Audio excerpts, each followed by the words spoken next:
Welcome to News Nigeria TV. Listen to the news headline. Magu failed to account for 332 recovered properties.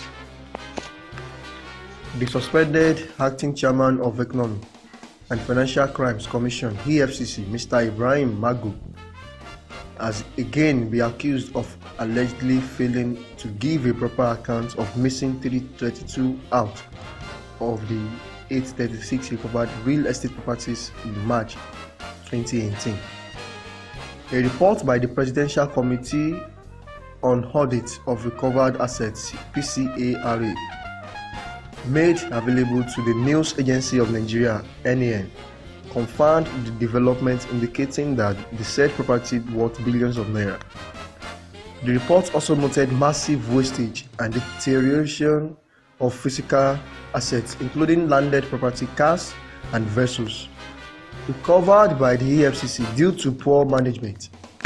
It also noted with concern the failure to preserve and realize the economic value of the recovered assets, noting that some of the assets were recovered over 15 years ago and left fallow.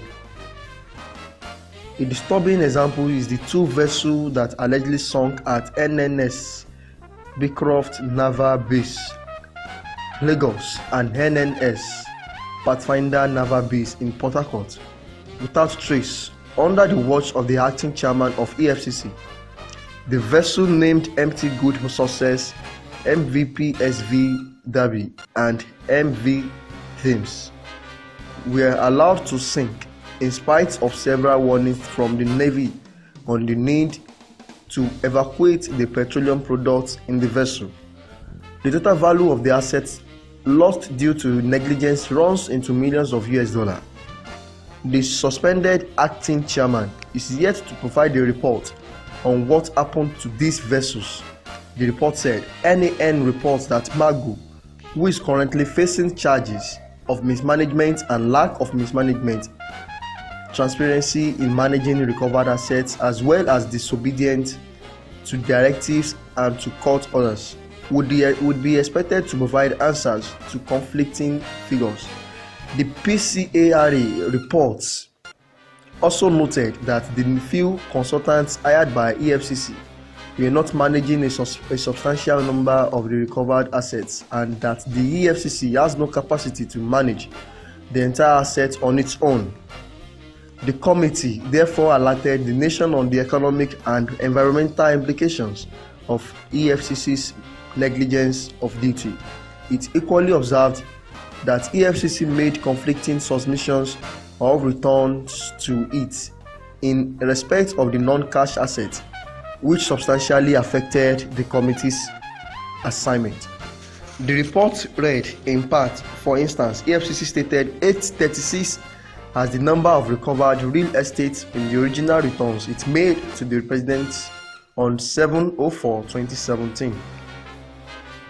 However, in its first returns of PCARA on 13/12/2017, EFCC short-changed the system and gave the figure to 339, thereby failing to account for 497 properties. It is interesting to note that when the acting chairman was further queried on this lapse, he made further contradictory second return of 504 on 09/03/2018, thereby bridging the gap to 332 properties. The committee identified a lack of internal control mechanism system within EFCC and lack of adequate returns by EFCC departments and zonal offices as reason for these discrepancies and inconsistencies by the commission. The suspended EFCC boss was also alleged to have neglected and refused to comply with the regulations on the management of recovered assets 2019, as he embarked on disposing of some of the properties without regard to the extant laws. These regulations were issued in line with international best practice and to ensure that all the anti-corruption agency reports all their recovered assets in the database provided by the federal government. It is important to note that the suspended acting chairman, in apparent disregard to the regulations, is disposing of these properties without regard to extant laws and regulations and without reference to the office of the Attorney General of the Federation, and in fact, there is no way to have an audit of the properties.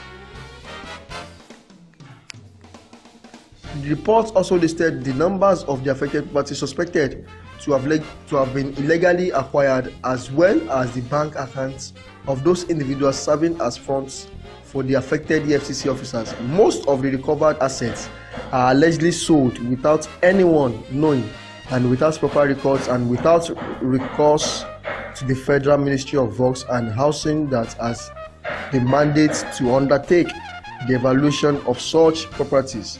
Thanks for listening at News Nigeria TV. Kindly team up to us for your news, for your daily news. Thanks.